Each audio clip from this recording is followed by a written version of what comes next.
다시 오실 주님의 날을 기다리고 또 소망하는 마음으로 살아가는 저와 여러분 되기를 소원합니다. 우리는 계속해서 스데반의 설교를 통한 메시지를 살피고 있습니다. 지난주부터는 스데반의 설교 중에 모세에 관한 내용을 살피고 있는데, 모세의 생애는 전체 120년을 40년씩 세 번에 끊어서 생각해 볼 수 있다고 했습니다.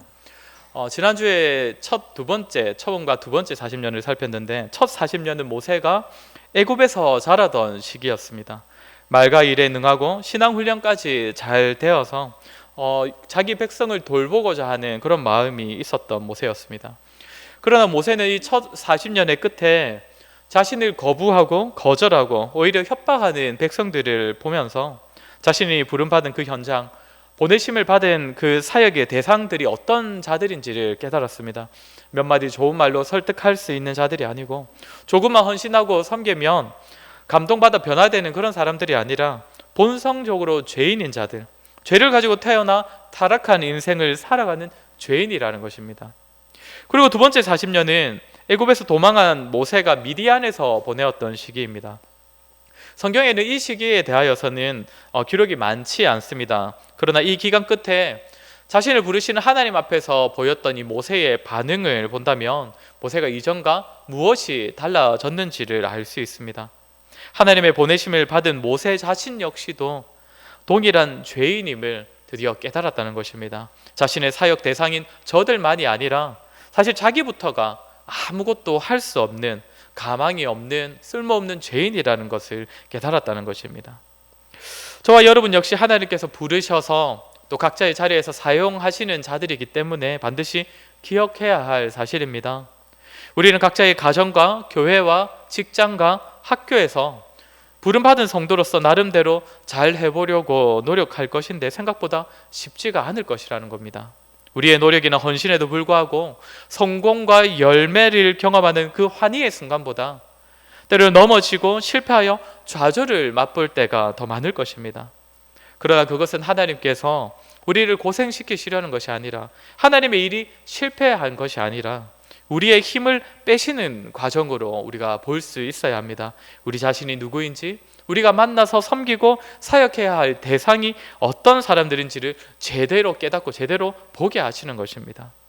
그래야 우리의 섬김과 사역은 단지 좋은 인간관계를 맺는 것이 아니라 죄인과 죄인이 만나서 죄인을 통하여 죄인이 변화되는 과정, 그러니 결코 쉽지 않은 과정임을 깨닫게 하시는 겁니다.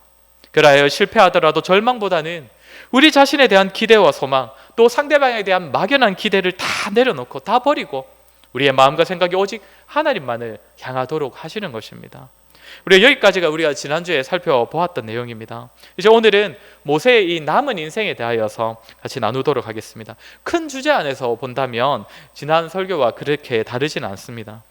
앞서 살핀 대로 모세는 80년간의 훈련 과정 끝에 드디어 보내심을 받은 곳에서 본격적으로 사역을 시작하게 됩니다. 참 오랜 준비 과정을 거쳐서 드디어 사역을 하게 된 것입니다.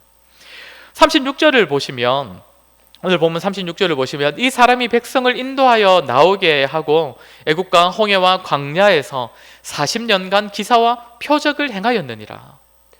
모세로 말미암아 이스라엘은 출애굽하게 되었고, 그 이후로 모세는 홍해에서나 또 광야에서 40년간 많은 기사와 표적을 행하였다고 합니다.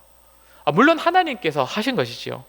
그러나 지난주에 우리가 34절을 보면서 말씀드렸다시피 하나님께서 자신의 구원을 이루시고자 모세를 부르셨기에 하나님께서 자기 백성을 먹이시고 돌보시는 그 일에 모세를 사용하실 때에 그를 통해 많은 능력을 직접 나타내셨다는 것입니다. 우리가 잘 알듯이 모세를 통해 일어난 기적이 참 많이 있지 않습니까? 그리고 37절을 보면, 우리 37절 한번 같이 읽어보겠습니다. 오늘 보면 37절입니다. 시작. 이스라엘 자손에 대하여 하나님이 너희 형제 가운데서 나와 같은 선지자를 세우리라 하던 자가 곧 이 모세라. 모세가 이 신명기 18장 15절에서 한 말을 여기 인용한 것인데, 모세가 장래의 일을 예언한 내용입니다. 하나님께서 나와 같은 선지자, 모세와 같은 선지자를 장차 세우실 것이라고 모세가 직접 말하였는데, 성도 여러분, 여기서 말하는 선지자가 누구일까요?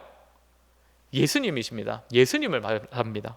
예수님께서 이 땅에 오셔서 많은 일을 행하시는데 선지자로서의 역할도 감당을 하셨지 않습니까? 말씀을 전하시고 가르치시고 말씀으로 수많은 백성들과 제자들을 인도하셨습니다. 모세는 이렇게 참 선지자로 오실 예수님에 대하여 미리 알고 선언할 때에 뭐라고 하냐면 나와 같은 선지자라고 말한다는 것입니다. 너무 교만한 거 아닌가라고 생각하실 수도 있는데 그런 의미가 아니라 예수님께서 이루시는 그 구속 사역이 하나님께서 모세에게 사명으로 주신 그 사역과 무척 닮았다는 것입니다. 그러니까 모세는 예수님께서 사역하시던 그 모습과 또 닮은 모습으로 광야 40년의 사역을 감당했다는 것입니다. 아주 탁월한 모습으로, 예수님이 굉장히 닮은 모습으로 사역을 했다는 것이죠. 그리고 38절은 뭐라고 합니까? 38절도 우리 같이 한번 읽어보겠습니다. 시작. 시내산에서 말하던 그 천사와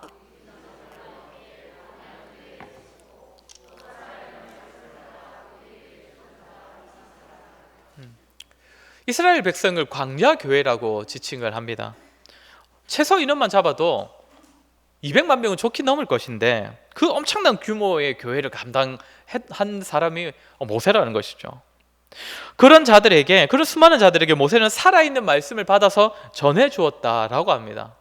성경을 보면 하나님의 율법을 받은 존재는 천사라고 갈라디아서나 히브리서에서 기록하고 있는데 모세는 아마도 그 천사들을 통해 전해지는 율법을 받았던 것이고 그것을 받아서 백성들에게 전해주고 가르치고 또 율법의 말씀으로 광야 교회를 이끌었다고 합니다.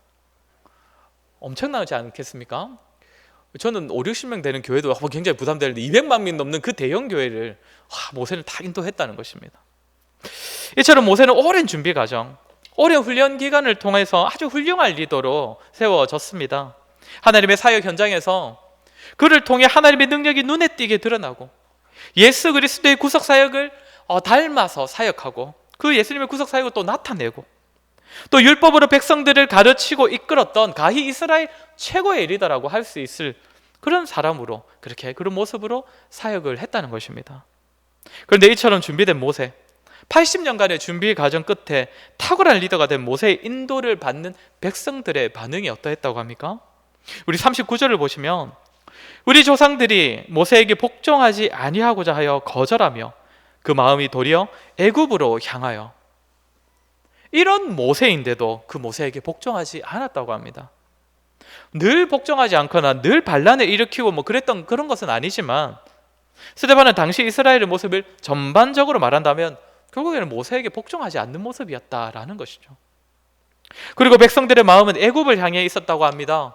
하나님께서 보내신 광야, 하나님의 돌보심을 경험할 수 있는 그 광야보다 차라리 애굽의 노예로 살던 때가 더 좋았다라는 말을 했다는 것이죠. 또 40절과 41절에서는 뭐라고 합니까? 우리 같이 한번 읽겠습니다. 40절 41절입니다. 시작.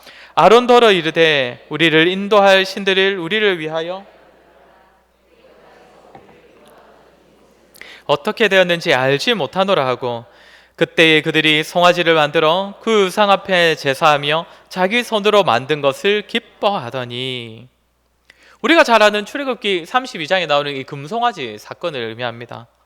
하나님마저 자신들이 원하는 방식으로 자기 마음에 흡족한 형태로 섬기고 싶어하는 이 사람 죄인들이 가지고 있는 이 욕망을 잘 보여주는 것이 이 금송아지 사건입니다.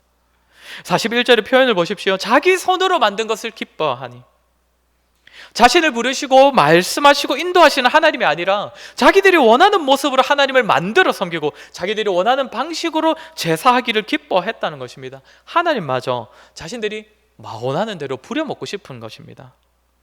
이스라엘의 이러한 모습은 이 금송아지 사건 때만 그랬던 것이 아니라 스데반이 말하기를 그 당시 이스라엘의 모습은 전반적으로 그랬다.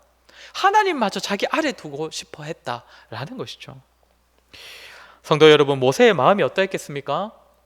오랜 기간의 준비 과정 끝에 본격적인 사역에 투입되었고 정말 탁월한 모습으로 앞에서 살핀 것처럼 하나님의 부르심에 정말 합당한 그 모습으로 순종하며 사역을 감당했습니다. 하나님의 능력으로 말씀으로 사역을 했습니다. 그런데 백성들의 모습은 40년 전과 전혀 다르지 않았습니다. 그때나 지금이나 자신을 거절합니다. 하나님도 거부하고 애굽으로 돌아가자고 합니다. 모세의 마음이 어떠했겠습니까? 아니 하나님, 제가 백성들을 위해 처음 나섰던 그때로부터 40년이나 흘렀고 태어나면서부터는 80년간이나 저를 준비시켰는데 지난번에 제가 먼저 나섰을 때는 뭐 일이 잘 안 되었다 하더라도 지금은 하나님께서 나를 부르셔서 이 자리에 세우셨지 않습니까? 그러면 이제는 그때보다는 좀 달라야 하지 않겠습니까? 게다가 지금 제가 사역하는 모습을 보시면 하나님이 원하시는 모습으로 사역하고 있지 않습니까? 그러면 사람들이 좀 잘하고 변화되는 일들이 이제는 좀 일어나야 하지 않겠습니까? 우리라면 정말 하나님이 원망스럽거나 하나님께 참 많이 서운했을 것 같습니다. 그러나 성도 여러분, 모세의 모습을 어땠습니까? 우리가 잘 알듯이 모세는 쉽게 실망하거나 좌절하거나 낙심하지 않았습니다. 끝까지 하나님께서 모세를 부르시는 그날까지 우리가 앞서 살폈던 그 모습 그대로 백성들을 섬겼습니다. 40년 전이나 지금이나 여전히 말 안 듣고 변하지 않는 자들을 향해 분노하지 않고 하나님을 원망하지 않고 끝까지 훌륭한 모습으로 이들을 섬겼다는 것입니다. 어째서 그것이 가능했겠습니까? 이 사역의 열매가 자신에게서 비롯되는 것이 아니라는 것을 모세는 분명히 알았기 때문입니다. 자신이 아니라 자신의 헌신과 노력의 결과가 아니라 오직 하나님의 능력, 하나님의 계획, 하나님의 주권 가운데 나타나는 결과라는 사실을 결국에는 저들이 하나님을 만나야 가능하다는 것을 80년이 지나 지금 비로소 완전하게 인정할 수 있었기 때문입니다. 그렇기 때문에 모세는 자신의 말이나 행동으로 저들을 감동시키거나 저들을 설득하려고 하는 것이 아니라 저들이 어떻게든 자신을 통해 하나님을 만나도록, 자신을 통해 하나님이 어떤 분이신지를 알 수 있도록 어떻게든 자신을 통하여 하나님을 보여주려고 했습니다. 하나님의 긍휼, 하나님의 자비, 하나님의 오래 참으심, 하나님의 신실하심을 다소 부족하더라도 모세 자신의 삶을 통해 드러내기 위하여서 끝까지 저 배은망덕하고 자신을 거부하고 자신을 배신하는 그 백성들을 받아주고 그들을 위해 헌신하고 그들을 섬겼던 것입니다. 모세는 단지 착했던 것이 아닙니다. 우리보다 훌륭한 인격을 가졌다고 해서 성경에 기록된 것이 아닙니다. 부름받은 자리에서, 보내심을 받은 그 자리에서 열매가 주어지는 것은 오직 하나님으로부터이고 사람이 변화되는 것은 그가 하나님을 만나야 하고 그의 믿음이 자라는 것은 하나님을 더욱 깊이 아는 데서 비롯되는 것임을 확신했기에 어떻게든 그는 하나님의 사랑과 긍휼과 자비를 보여내는 자로 사역하고자 참고 인내하고 기다리고 끝까지 섬겼던 것입니다. 사랑하는 성도 여러분, 우리가 만나는 사람들, 우리가 기도하는 사람들 왜 이렇게 변하지 않고 돌이키지 않고 자라지 않는지 참 답답할 때가 많이 있으실 것입니다. 하나님, 내가 이렇게까지 노력을 하고 내가 이렇게까지 복음을 전하고 또 저들을 변화시키기 위해 내가 이렇게까지 참고 희생하는데 하나님, 도대체 언제까지 내가 더 기다려야 합니까? 언제까지 참아야 합니까? 그러나 우리의 말과 행동, 섬김과 희생, 그것으로 사람을 감동시킨다고 해서 무조건 그 사람이 변하는 것은 아닙니다. 우리의 생각에, 우리의 계산대로라면 이 정도면 뭔가 되겠다 싶은 정도의 우리의 노력과 열심히 그 사람들을 복음으로 이끌고 변화시키는 것이 아닙니다. 분명한 것은 우리를 통해 저들이 신실하신 하나님을 만나야 한다는 것입니다. 우리를 통해 저들이 하나님을 더욱 깊이 알아야 한다는 것입니다. 사랑이 많으시고 자비와 긍휼이 무한하신 하나님을 알 수 있도록, 깨달을 수 있도록 해야 한다는 것입니다. 사랑하는 성도 여러분, 사람을 변화시키는 것, 사람을 자라게 하는 것, 그 사람이 죄인이기 때문에 결코 쉽지 않습니다. 이거는 영적 싸움입니다. 무엇보다 우리 자신도 죄인이기 때문에 무한정 저 사람을 다 받아주기에, 저 사람의 악함과 변하지 않는 본성을 계속 받아주기가 너무나 벅차고 힘듭니다. 그럼에도 불구하고 성도 여러분, 하나님께서는 저와 여러분을 통해 우리의 가족, 우리의 교인들, 우리의 이웃에게 하나님 자신을 드러내고자 하십니다. 우리를 통해 그들이 하나님을 만나고 더욱 변화되고 더욱 깊이 하나님을 알게 되는 통로로 저와 여러분을 부르셔서 사용하고 계신다는 것입니다. 완고한 상대방 때문에 또 완악한 자신 때문에 너무 지치지 마시고 좌절하지 마시고 하나님의 일하심과 하나님의 때를 기다리며 묵묵히 하나님의 신실하심과 자비와 긍휼을 보여내는 그 일에 끝까지 충성하시기를 바랍니다. 이제 모세의 마지막에 대하여서 한번 살펴보도록 하겠습니다. 아시다시피 모세는 광야 40년 생활을 끝으로 죽음을 맞이하게 됩니다. 그런 그가 마지막으로 보았던 이스라엘 백성들의 모습은 앞서 살핀 것 모습에서도 그랬던 것처럼 이제 또 42절과 43절을 보면 아모스 선지자의 말을 인용하고 있는데, 여기서 알 수 있는 것처럼 모세가 끝까지 보았던 이 이스라엘 모습은 충성스럽지 못하고 전심으로 하나님을 제사하지 않는 그런 모습이었습니다. 모세가 그렇게까지 고생했는데 끝까지 변하는 모습을 보지 못했습니다. 그리고 우리가 잘 알듯이 모세는 약속의 땅인 가나안 땅에 들어가지 못합니다. 요단강 바로 건너편까지는 왔지만 가나안 땅을 밟아보지도 못했습니다. 80년간이나 준비하고 40년간이나 수고하여 백성들을 가나안까지 인도했는데 정작 모세 자신은 그 가나안 땅에 들어가지 못했다는 것입니다. 한마디로 모세는 사역의 완성을 전혀 맛보지 못했던 것입니다. 나중에 누가 이 백성들을 이끌어 가나안 땅에 들어가게 됩니까? 여호수아입니다. 그런데 여호수아 때에도 가나안 땅에 완전히 정착할 수 있었던 것은 아닙니다. 격동의 시기인 사사시대를 다 보내고 나서 다윗 왕이 다스리던 때에 이르러서야 가나안 땅이 완전하게 평정되었다고 합니다. 그렇다고 다윗 때에도 사실 완성을 경험했다고 보기는 힘듭니다. 아시다시피 다윗 이후로부터는 나라가 다시 혼란스럽고 쪼개지고 또 다른 나라에게 망하기도 합니다. 그리고 그 이후에 예수님께서 오셨지요. 그러나 예수님께서 오셨어도 여전히 완성되지 않았습니다. 언제 이 시작된 이 하나님 나라의 완성이 됩니까? 예수님께서 다시 오시는 그 재림의 때에야 완성이 됩니다. 이처럼 모세도 여호수아도 다윗도 예수님의 처음 오심도 결국엔 미완성으로 끝나버렸다는 것입니다. 그러면 이렇게 완성을 보지 못하고 끝나버린 이 수많은 사람들의 사역은 과연 어떤 의미가 있습니까? 결국 미완성이면 어떤 의미가 있는가? 신명기 34장의 기록을 보시면 모세는 죽기 직전까지 눈이 흐리지 않았다라고 합니다. 그리고 기력이 쇠하지 않았다라고 합니다. 이 기록은 분명 인간적으로 볼 때는 아직 죽을 만한 때가 아니었다라는 것입니다. 그런데도 하나님께서 모세를 데려가셨다는 것이죠. 그가 맡은 사역이 아직 미완성인데도 적어도 가나안 땅을 밟아보거나 백성들이 조금은 신실하게 자라는 그 모습, 그 변화되는 모습을 보았다면 좋았을 텐데 그러지 못했을 때 데려가셨다는 것입니다. 그러면 하나님께서는 모세를 왜 데려가셨습니까? 그 정도면 됐다는 것이죠. 하나님 보시기엔 비록 여전히 완성된 결과를 얻지 못했지만 모세는 그 정도 감당한 것으로도 충분하다는 것입니다.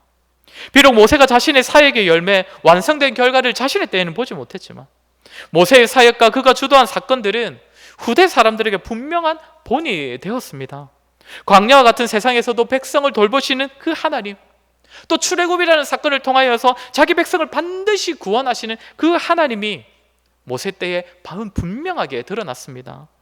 여호수아도 마찬가지입니다. 그 역시 완성을 경험하지 못했지만 가나안 땅이 정복되는 그 과정을 보면서 하나님께서는 약속하신 것을 반드시 성취하시는, 반드시 이루시는 신실하신 분이시다라는 것이 드러났고, 특별히 히브리서를 보면 여호수아 때에 백성들이 어느 정도나마 천국의 안식을 맛보았다라고 하고 있습니다. 다윗도 마찬가지입니다. 비록 미완성이었지만 결국에는 그 나라가 또 무너졌지만 그가 잠시 세웠던 그 다스렸던 그 나라, 다윗 왕국을 통하여서 장차 하나님께서 다스리시는 그 하나님 나라가 드러났다는 것입니다. 그렇게 하나님 나라는 조금씩 드러났고 단계를 거쳐서 조금씩 완성을 향해 나아가고 있고, 다시 오실 예수님의 날에, 그 재림의 날에 완전히 완성된 하나님 나라를 보게 될 것입니다.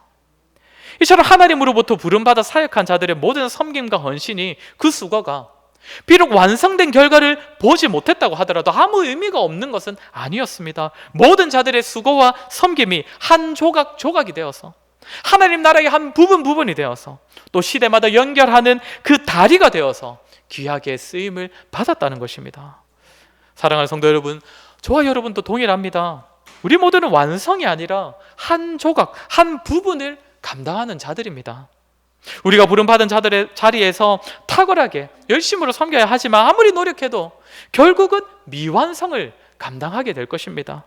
우리가 열심히 하나님을 드러내고 잘 섬겨도 뭔가 완전하다고 완성되었다라고 싶을 만한 그런 결과를 맛보기는 너무너무 힘들 것입니다. 그러나 분명히 기억할 것은 비록 우리의 수고와 섬김이 조각에 불과하지만 결국엔 미완성이겠지만 때가 되어 하나님께서 그 일들을 언젠가는 완성시켜 주실 것이라는 사실입니다. 그러니 우리는 미완성이더라도 조각과 부분이더라도 그것을 감당하기 위해 끝까지 헌신해야 하는 자들입니다.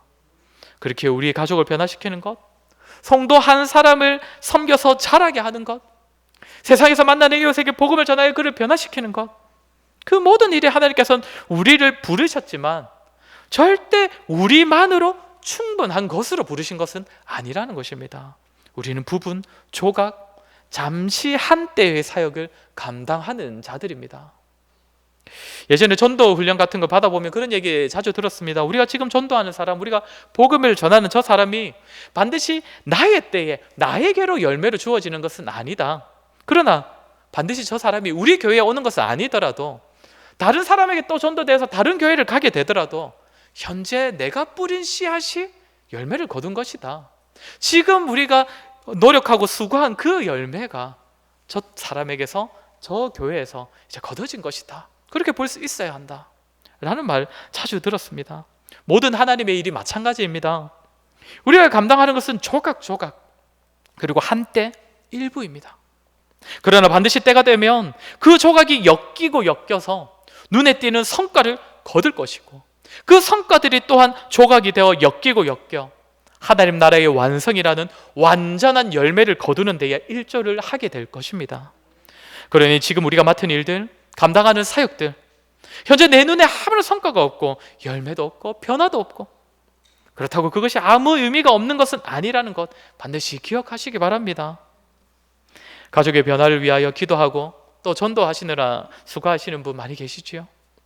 교회 안에서 또 밖에서 만나는 성도들 섬기느라 또 힘드신 분 많이 계실 것입니다. 직장이나 세상에서 만나는 이웃을 위해 열심을 내고 있는데 아무런 변화가 없어서 복음을 받아들이지 않는 모습을 보며 지치는 분도 계실 것입니다. 물론 여러분의 수고에 하나님께서 당장 눈에 띄게 할 만한, 그런 만족할 만한 결과로 응답해 주시면 저도 참 좋겠습니다. 그러나 반드시 그렇지 않더라도 너무 좌절하지 마십시오.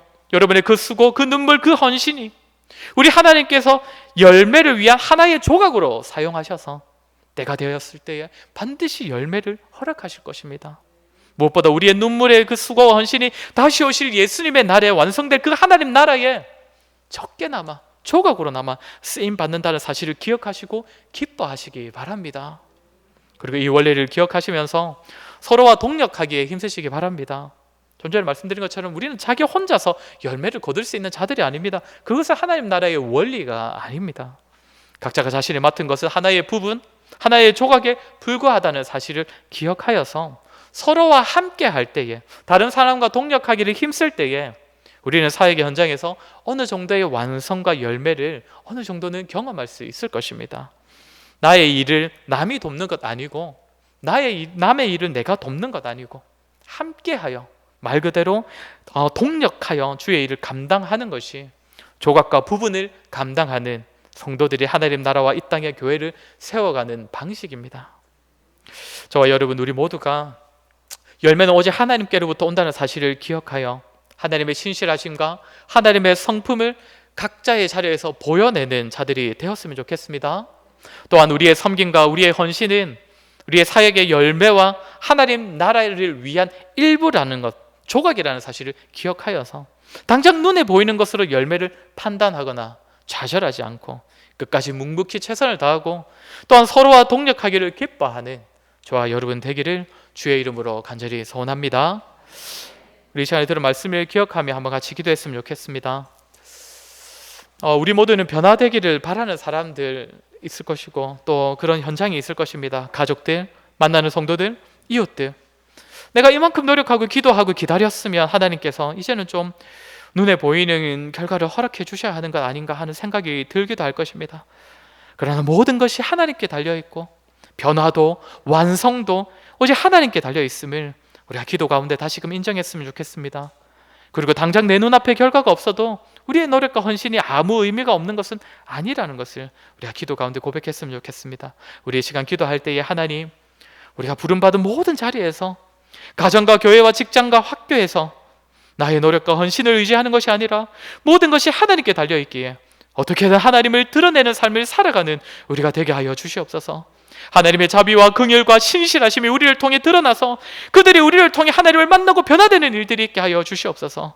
무엇보다 하나님, 우리가 원하는 결과들, 열매가 당장 눈앞에 주어지지 않는다 하더라도 하나님, 우리가 좌절하지 않고 우리의 헌신이 조각이 되어 때가 되면 열매를 거둘 것임을 확신하고 묵묵히 보내심을 받은 자리에서 끝까지 헌신하는 우리가 될 수 있도록 믿음을 더하여 주시옵소서. 우리가 들은 말씀을 기억하며 우리 한번 같이 기도하도록 하겠습니다. 기도하겠습니다.